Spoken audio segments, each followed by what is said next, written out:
Selamat pagi, salam sejahtera untuk kita semua. Saudara, pecinta masa depan negeri. Inspirasi jalan pagi. Hari ini kita di depan Balai Kota Solo karena kita akan mengangkat tema tentang pilkada di Solo. Bagaimana pilkada di Solo? Apakah masih menarik? Pasti ya dong. Ini menjadi referensi.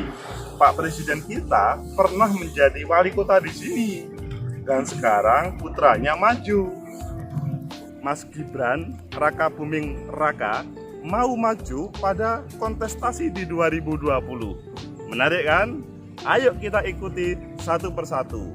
Pertama, kita membahas apakah di Solo itu masih terjadi demokrasi.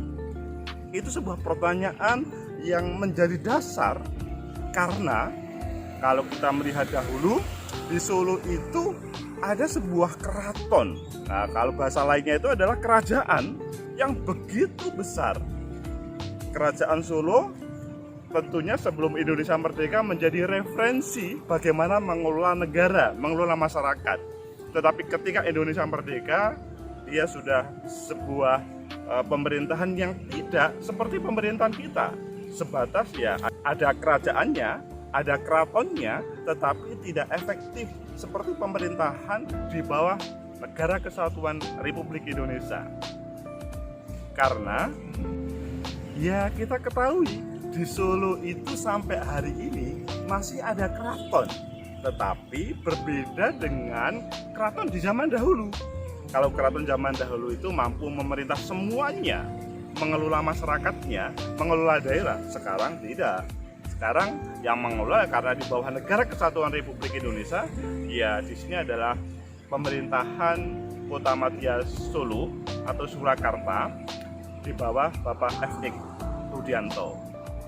Saudara, kalau berbicara keraton, kerajaan Solo yang sudah tidak efektif itu, ya memang pada saat ini kalau berbicara ingin memimpin di Solo, satu caranya adalah menggunakan proses pilkada, produk dari demokrasi langsung. Ayo kita lihat, apakah Keraton Solo terlibat?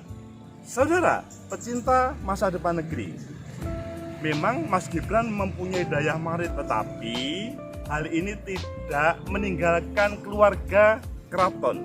Cucu Pakubuwono, Mbak Bendoro Raden Ajeng Putri Wulansari Dewi, cucu Pakubuwono, begitu juga Pangeran Sailendra Surya Supomo, juga cucu Pakubuwono, itu sebetulnya tertarik untuk berproses di demokrasi lokal ini.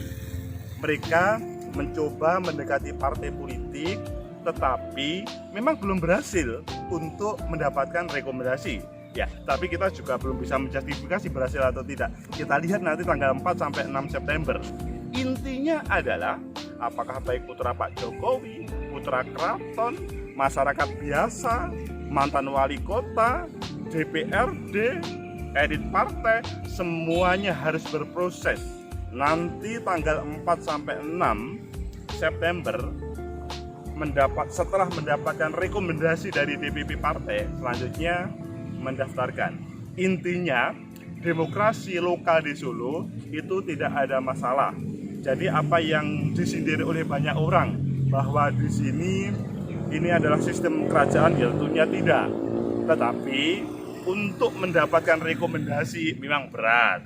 Maksudnya seseorang untuk mendapatkan itu tidak mudah. Ini merupakan tantangan dalam proses demokrasi. Tetapi kita tidak boleh menafikan keberadaan proses tersebut. Yang kedua, kita membicarakan apakah Mas Gibran itu sudah selesai, maksudnya sudah menjadi pemenang. Tentunya belum. Ayo kita menghadirkan perbandingan. Ya, pertama perbandingan dengan bapaknya Pak Jokowi. Perbandingannya adalah pertama, Mas Gibran itu mempunyai daya tarik, Pak Jokowi mempunyai daya tarik, tetapi ada perbedaan. Pada waktu 2005, Pak Jokowi itu relatif diusung oleh PDI Perjuangan saja. Tetapi pada saat ini Mas Gibran didukung oleh banyak partai politik. Yang terakhir kemarin teman-teman P3, PKB itu memberikan rekomendasi. Nah, ini perbandingannya cukup signifikan. Tetapi apakah dukungan partai yang lebih banyak itu bisa menghadirkan kemenangan? Tentunya kalau kita melihat pada waktu Pak Jokowi mencalonkan diri di DKI 2012, itu juga tidak. Waktu itu bahkan Pak Jokowi meskipun partainya hanya PDI sama Gerindra bisa menang dengan Pak Foke yang mendapatkan rekomendasi diusung oleh banyak partai. Ya, itu maka itu adalah perlu diuji coba di sini. Yang kedua, bahwa Pak Jokowi waktu itu pengusaha, Mas Gibran juga pengusaha sama. Perbedaannya adalah pengusaha Pak Jokowi itu memulai dari nol, Mas Gibran juga dari nol, sama. Perbedaannya apa? Perbedaannya adalah proses. Pada waktu itu Pak Jokowi relatif sudah agak lebih dewasa, Mas Gibran agak muda. Apakah ada anak muda, generasi muda itu lebih jelek? Tentunya tidak. Bung Karno itu menghadirkan Indonesia itu pada waktu masih umur 25, bahkan mulai 21 tahun. Juga banyak generasi muda yang memang perlu belajar panjang. Tetapi kembali kepada partai politik pengusung, Pak Jokowi lebih sedikit. Hal itu berefek Pak Jokowi serius dalam proses kontestasi. Sekarang Mas Gibran diuji. Banyak partai politik yang mengusungnya. Ini ujian. Kalau tidak serius, kemungkinan dia ternina-bobokkan oleh dukungan partai itu, malahan menjadi gembos. Yang ketiga, perbedaan Mas Gibran sama Pak Jokowi. Mas Gibran itu sudah mempunyai nama besar Pak Jokowi. Berbeda dengan Pak Jokowi waktu itu belum. Dia memulai dari nol. Jadi perjuangannya lebih besar. Mas Gibran ya semoga aja bisa seperti Pak Jokowi. Tetapi kita juga nggak tahu. Ini sangat berhubungan dengan keberadaan pilkada, proses pilkada di 9 Desember 2020. Meskipun secara definitif belum ada calon karena kita menunggu tanggal 4 sampai 6 September pendaftaran di KPU Kota Solo siapa yang mendaftar, tetapi minimal di media sudah terdengar ada Mas Gibran sama Mas Teguh sebagai salah satu pasangan yang diusung partai politik atau gabungan partai politik, dan satunya adalah Bagio Wahono FX Suparjo. Itu calon perseorangan yang sudah lolos proses verifikasi. Kemungkinan dua. Bagaimana hal ini? Ya, ini adalah proses demokrasi yang plus minusnya bolehlah berbagai masukan, kritik, tetapi ini adalah mereka hadir, minimal ada. Seandainya Mas Gibran sama Teguh itu maju melawan bumbung kosong, kotak kosong, itu juga sah, boleh kalau menang. Tetapi kalau proses kontestasinya itu berhadapan dengan Bajo, itu lebih mudah lagi dalam proses kontestasinya. Jadi kita hormati proses ini yang merupakan pilihan demokrasi prosedural yang ada di Kota Solo. Saudara, pecinta masa depan negeri, yang keempat kita akan mengangkat bagaimana yang tidak setuju dengan proses kontestasi ini. Contoh PKS, Partai Keadilan Sejahtera. PKS Solo menyatakan, bahkan DPP menyatakan awalnya ingin mengusung sendiri untuk menghidupkan demokrasi di Solo. Karena dia pahami bahwa pilkada itu sebagai kontestasi yang menarik, bertarung betulan antara calon-calon yang hadir.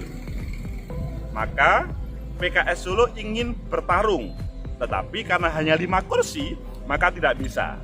Dia menunggu partai-partai lain untuk bisa menyatu mengusung pasangan calon.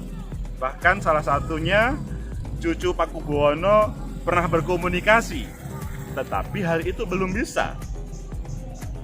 Kelihatannya kecil kemungkinan untuk mendapatkan koalisi gabungan partai politik tersebut. Saudara, pecinta masa depan negeri, pilihan PKS boleh, pilihan partai-partai lain boleh, yang pasti bahwa ke depan itu ada dua bakal pasangan calon yang maju dari partai politik Mas Gibran sama Teguh, yang dari perseorangan Baju. Kita tidak berbicara pro dan kontra tentang itu, tetapi ini harus berjalan yang ada di Kota Solo. Saudara, pecinta masa depan negeri, kita bandingkan antara kontestan pertama, Mas Gibran yang berpasangan dengan Teguh Prakoso, bakal calon lain, Bagio Wahyono berpasangan dengan FX Suparjo. Apakah seimbang? Ya, tentunya kalau mendasarkan dari regulasi undang-undang sama, satunya lolos dari proses verifikasi perseorangan atau independen, yang satu lolos dari proses verifikasi dari dukungan partai. Persyaratan yang disyaratkan itu lolos semuanya. Ya, saya percaya ada masih pro dan kontra, ada protes-protes, tapi faktanya ini mereka lolos. Kalau mau memprotes, silahkan menggunakan jalur hukum. Dua pasangan ini, ya satu-satu ini, maka apakah menarik? Ya tentunya menarik, karena kalau Mas Gibran sama Teguh didukung oleh partai politik. Kalau Pak Jokowi hanya PDI Perjuangan waktu dahulu, sekarang Mas Gibran banyak partai. Kalau dalam bahasanya Pilkada DKI 2012, ini menjadikan Pak Foke kalah gara-gara partai banyak. Kemungkinan apakah itu terjadi di Solo? Kita lihat nanti. Bagaimana tentang Baju? Apakah perseorangan akan selalu kalah? Belum tentu. 2008 kita lihat ada 4 calon, salah satunya Aceh Fikri, iya kan? Bisa menang. Di Aceh, di NTT, di Sumatera Utara juga ada. Intinya bahwa perseorangan bisa menang. Partai politik juga bisa menang. Sehingga kalau dipertarungkan, ini adalah kekuatan yang maha dahsyat. Meskipun hari ini banyak orang yang underestimate, sudah merasa Gibran menang, Baju kalah, Baju boneka, padahal pendaftaran saja belum, apalagi kampanye dan kontestasi. Kita lihat saja pertarungan nanti, apakah kehadiran Mas Gibran Teguh dengan banyaknya partai itu menjadi motivasi untuk bisa menang atau malah menggembosin. Begitu juga Bagio Suparjo, apakah dengan independen sendiri itu seperti nasibnya Egy Sujana di Jawa Timur kemarin yang berpasangan dengan mantan camat, selanjutnya dia harus kalah. Waktu itu juga sama, ada isu yang sangat negatif, oh ini buatan Pak Dekarwo, tapi faktanya Pak Egy Sujana waktu itu kalah. Sehingga kalau kita sandingkan Gibran Teguh, Bagio Suparjo, menurut saya masih menarik. Untuk siapa yang menang tidak dipengaruhi oleh partai politik atau para pengusung KTP pada perseorangan, tetapi bagaimana proses kampanye nanti, bagaimana strateginya, itu yang perlu dihadirkan antara keduanya. Apakah di dalamnya pertama mempunyai program yang menarik, membuat lebih menarik daripada Pak Jokowi atau Pak Rudi sekarang, antara keduanya. Kalau dia mampu memberikan harapan kepada warga, kemungkinan besar siapa yang memberikan harapan besar itu akan menang. Yang kedua, yang mampu, dalam bahasanya Pak Jokowi kemarin, itu belusukan. Lah, Mas Gibran ini bagaimana? Bagaimana Pak Bagio ini dengan pasangannya? Kalau Pak Bagio, khususnya Pak Suparjo ya sebagai RW, dia kan pasti lebih dekat masyarakat. Kalau dalam proses kampanye nanti kelihatan mereka itu lebih dekat dengan masyarakat dan ini serius dalam proses kontestasinya, ya ini pasangan yang tidak bisa didiamkan. Kemungkinan juga akan merebut untuk kemenangan kontestasi nanti. Yang ketiga, bagaimana branding yang dimiliki oleh Mas Gibran itu tetap bisa dimilikinya. Beliau branding anak presiden itu bisa positif bisa negatif. Beliau branding pengusaha bisa positif bisa negatif. Tergantung pada memanagenya. Apakah warga Solo membutuhkan sosok anak presiden atau pengusaha atau membutuhkan sosok seperti Pak Suparjo RW yang dekat dengan masyarakat, atau pengen seperti Pak Bagio yang dia ya relatif kaum proletar dalam tanda kutip, karena sebagai penjahit kan begitu. Sehingga kalau melihat perbandingan itu tadi, maka menarik. Semoga ada manfaat. Like, subscribe, and share. Sampai jumpa.